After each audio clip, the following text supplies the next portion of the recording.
All right, guys, 4 tips um, for anyone out there that's living with somebody who suffers from severe anxiety. Number one, be prepared for anything at any time. As if you have ever been around somebody that has suffered from an anxiety attack or panic attack, whatever you want to call it, um, you know that triggers for that can literally come out of anywhere. Uh, they and it can be anything. It can be anything, anywhere, anytime. Um, Now, certain things will show themselves or prove themselves to be regular, consistent triggers. Okay, um, really, the only things you can do with those are either try to avoid them or try to eliminate them. Um, as far as the stuff that just comes from the left field, you can't really do a whole lot about that other than just be prepared for them for all the time. Okay, if you're going out, if you're going to the store, if you're going wherever, just be prepared for it. Um, so that was number one. Be prepared for anything at any time. Be prepared for a panic attack over anything at any time. Um, excuse me. The number two is, like I said, this is geared. The first two anyway are geared more towards um, being a husband, that kind of perspective. Okay, so number two is if she asks you to do something, okay, do it exactly as she asked you to do it. Now, that may seem kind of like duh, but when someone is suffering from anxiety to that extent, they're going to ask you to do things or ask you to change how you do certain things. And if you if you do not suffer from anxiety yourself or have no idea what it's like or anything like that, it's going to sound really strange to you the way that they're going to ask you to do things. You know, they might ask you to do something. You know, it's the same thing that you've been doing, but they're going to ask you to do it in a completely different way than what you're used to. And you can inadvertently trigger a panic attack or an anxiety attack by not doing it exactly the way that you were asked to do it.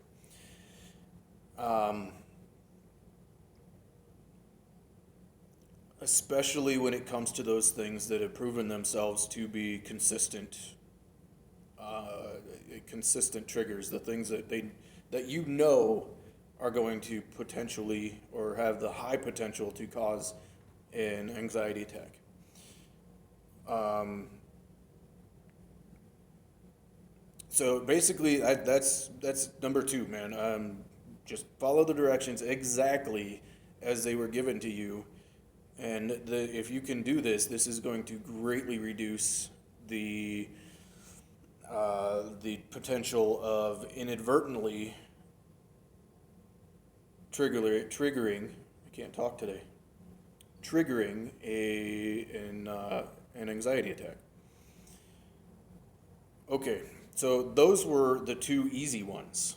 Okay, yes, those two were the easy ones. These next two are exponentially more difficult. Uh, Number three, keep your pride in check. It is absolutely inevitable that your pride will lead you into triggering an anxiety attack. Um, you will, this is especially so if you're if you've been living with somebody or somebody that is close to you has been dealing with anxiety for a long period of time. My wife has been dealing with it for about three years or so, where it's been really severe. And when you've dealt with something, or when you've been forced to deal with something like this for a long period of time, eventually you're going to start to feel entitled in some way, shape, or form. You're going to start thinking that you deserve something. You're going to start. Now, this is your pride that's going to start telling you all of this stuff, right? So your pride is going to start telling you that, man, you've given up so much. You've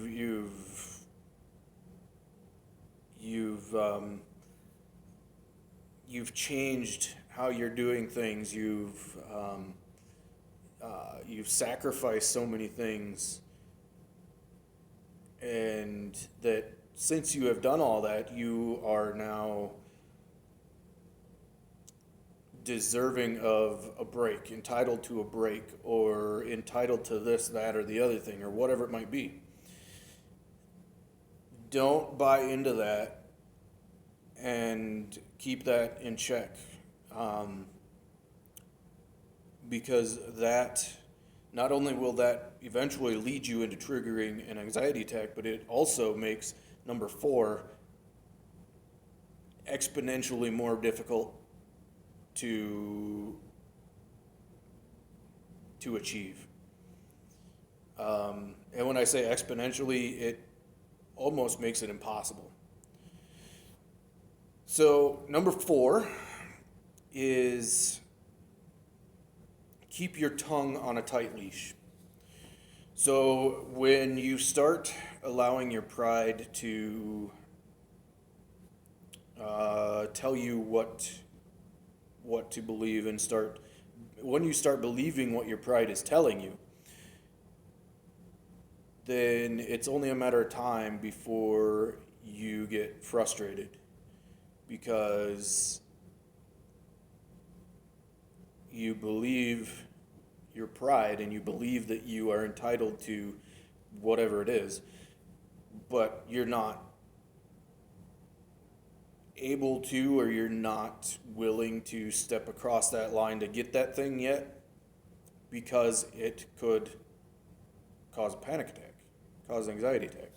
Well, when you get frustrated, as I'm sure most, if not all of you know this, you get frustrated, it is really, really, really hard not to say something you're going to regret.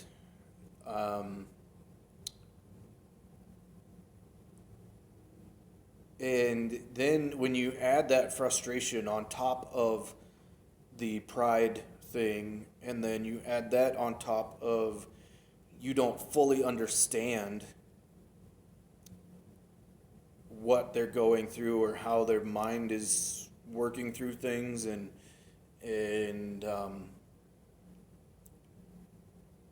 you don't get it. You don't get why you have to do whatever it is that they're asking you to do. And then you add all that together and you get even more frustrated, which makes it even harder to not say something you're going to regret.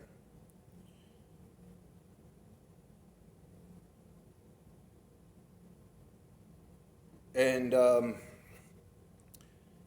most of the time, the triggers, they're not going to make any sense. The things that they ask you to do to try to alleviate some of that is not going to make any sense.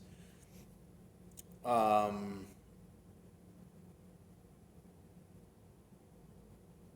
if you just have to accept the fact that you're not going to understand, that they're not going to be able to really explain it to you, because a lot of times they don't even understand.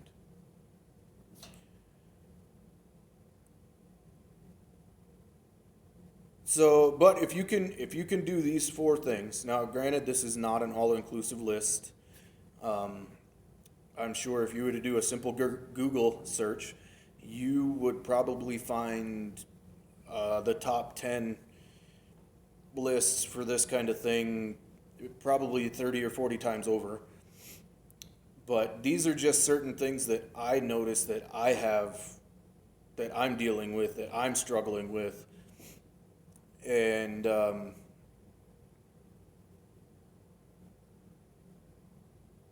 that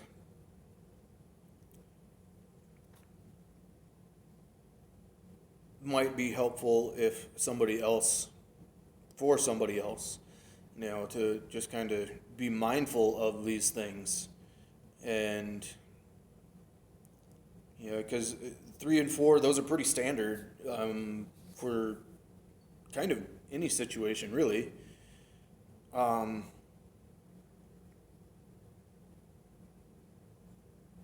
and then also, one last thing, always remember that, and you're going to have to remind yourself of this a lot. Always remember that the person who is suffering from anxiety, and I mean the word suffer, I mean that in every sense of the word, um, they are suffering more than you are. Now, most of the time, you're going to try to tell yourself that they're not, but they are. Um, and that may be one of the biggest hurdles that I've had to overcome is convincing myself, making myself believe that she is suffering more than what I am, and that suffering that I'm feeling is coming out of the pride, not from the anxiety. So just keep that in mind as well. Um, so yeah, those are my four tips. So if you are living with somebody who suffers from severe anxiety, I feel for you. I'm with you. Um, and drop me a message if you'd like. I'm on Facebook. I'm on YouTube, email, all that good stuff. Um,